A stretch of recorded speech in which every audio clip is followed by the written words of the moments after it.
Hello friends, Mandar here. I'm back with another video.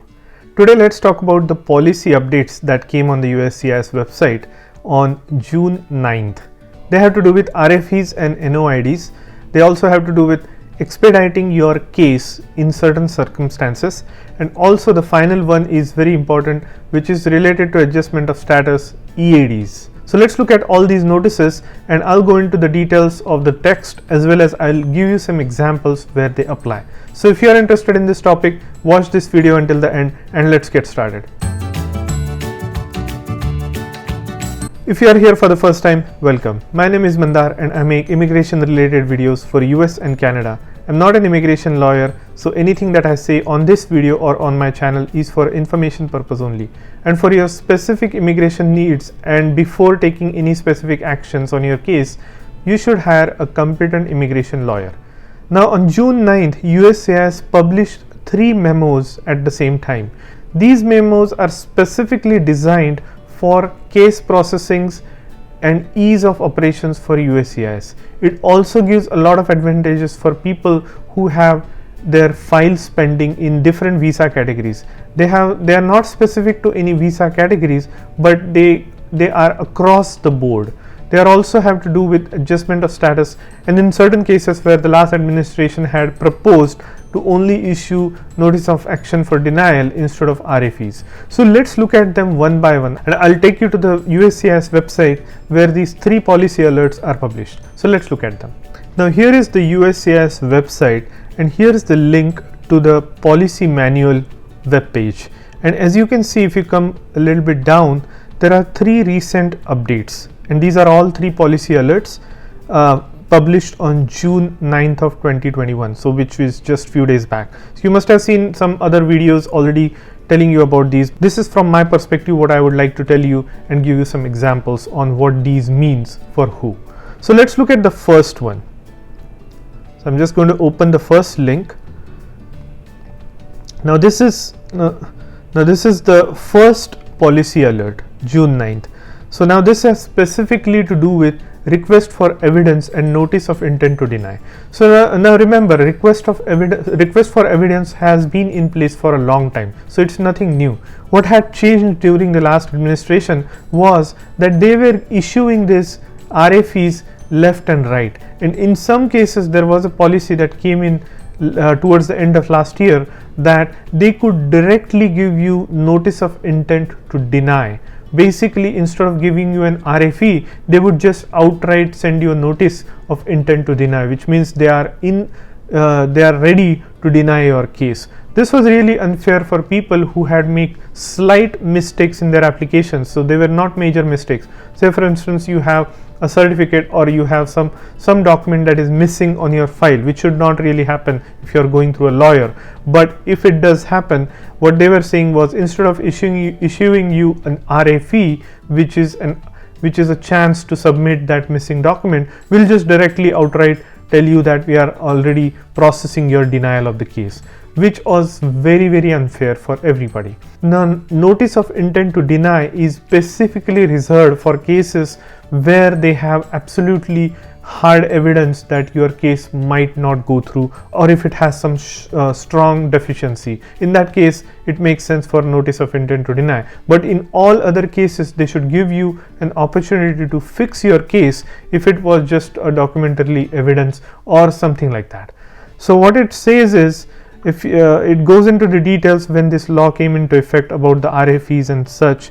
It also tells you what was the policy in the last administration in 2018, but now I want to highlight you this policy highlight. So what is the update here?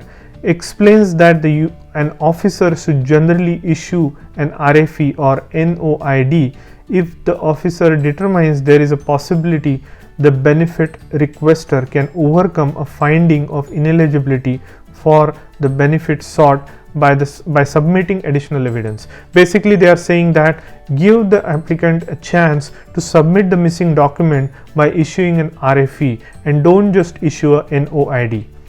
The second one is emphasizes that officer should not issue unnecessary RFEs or NOIDs, such as in cases where the officer determines the evidence is already submitted. This is the second one is also very good, because it says if the evidence has already been produced in the past, you should not require the applicant to produce the same evidence again. You should be able to search your USCIS files from the previous applications and apply that evidence in the new case, which is very good. This is time saving, and it puts a lot of it reduces a lot of burden from the applicant perspective. And then the next one is provides guidance on when or how officers should issue RFEs or NOIDs, and then limited some circumstances in which the officers may deny the case without first issuing an RFE or NOID. Explains timelines and options for benefits requested to respond to RFEs and NOIDs. So basically what they are saying is, give a chance to the applicant to correct their mistake. It is a minor mistake, which is like submitting a document or submitting some incorrect information that may have been given in the past. So which is very good. Now let's look at the second one. The second one has to do with USCIS expedite criteria and circumstances. So if I open this, it says, it gives the background information on. Now what it says is immigration benefit requesters may request that USCIS expedite the adjudication of their benefit requests, such as applications or petition. USCIS considers all expedite requests on a case-by-case basis. So it clarifies some of the things when an applicant can expedite the process. One of the most common examples that I have seen in the immigration community where people are on H1 or L1 or similar visas, that their extensions or renewals are taking way too longer. Unless you file it in premium processing, they are taking very, very long.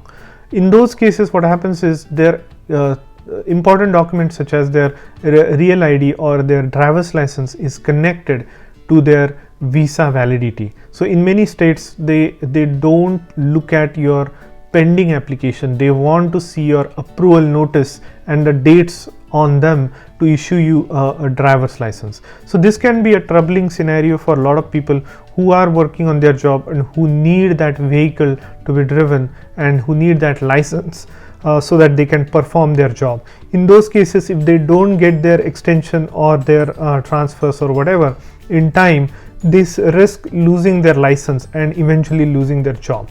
So what they're saying is, in those will be circumstances where you can apply or work through a lawyer to expedite your case so that you can get your result or your extension in a reasonable time frame. There may be other scenarios where you might be able to expedite as well, such as EADs and such, where there is no premium processing. Now USCIS clearly says that these all will be taken into case by case basis. Now USCIS clearly tells that these will be taken into consideration on a case by case basis. What it means is, if there is a facility to apply in premium processing, say for instance there is an H1B transfer or H1B extension, even if you apply for expedited petition, USCIS may come back to you and say, okay, there is a process where you can expedite your application, which is premium processing, so just pay the fees and we'll premium process that. So that might be the response. But in other cases such as EADs or things like that, they may accept your application if it's under a specific situation.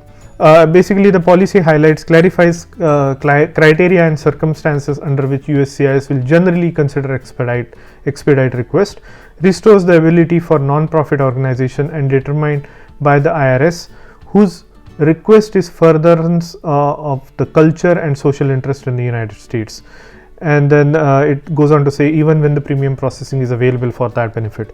Clarifies that expedite processing of benefit requests for non-citizens with final orders of removals or non-citizens in removal proceeding is coordinated between USCIS and US Customs and Immigration and Custom, which is ICE. If you have committed some felony or some crime that will deportable, then in those circumstances USCIS will closely work with ICE to kind of resolve that scenario. So that was the second policy memo. Now let's look at the third one, and this is going to be, and a lot of people are going to be happy with this third one. So it specifically goes into the adjustment of status application. So basically employment authorization. So once you apply for your I-485, you also apply for I-765 and I-131, which is EAD and advanced payroll. Now what USCIS says is, in the past they used to issue only 1 year EAD. The initial EAD was always 1 year, and then eventually if your green card still doesn't come within a year, you would apply for an EAD renewal, and that renewal would come for 2 years. That would be valid for 2 years. Now what this policy memo or policy is saying is, now instead of giving it for 1 year, give it for 2 years, even for the initial green card EAD. Now this is going to bring a lot of relief to a lot of people, because usually now we are seeing, although now recently they have been expediting the 485 cases for people who have their priority date current, we have seen that some of them are taking very long. So it goes beyond the first year of EAD validity. So in case you are not maintaining your H1 or L1 status, you are entirely dependent on EAD to work while you are pending adjustment of status. If you get the 2 year initial EAD, that makes your life much easier. That reduces the burden on the USCIS. It also gives you some more relief that you don't have to worry about renewing your EAD within a year. So 2 years is a welcome information for a lot of adjustment of status people. So I think this is all in all very good news for people who are on visa, people who are on the adjustment of status, and people who would like to expedite their application for whatever valid reason. So I think I hope you got some value out of this video. I'm also making another video right now to talk about the stocks and how people on H1B can also do stock trading and things like that. I'll go into some basic details about stock buying and how you can make money on stock. So if you are interested in that video, make sure you subscribe to my channel and hit that bell notification so that you get that notification as soon as it comes. And if you like this video, please hit the like button, and I'll see you in the next one.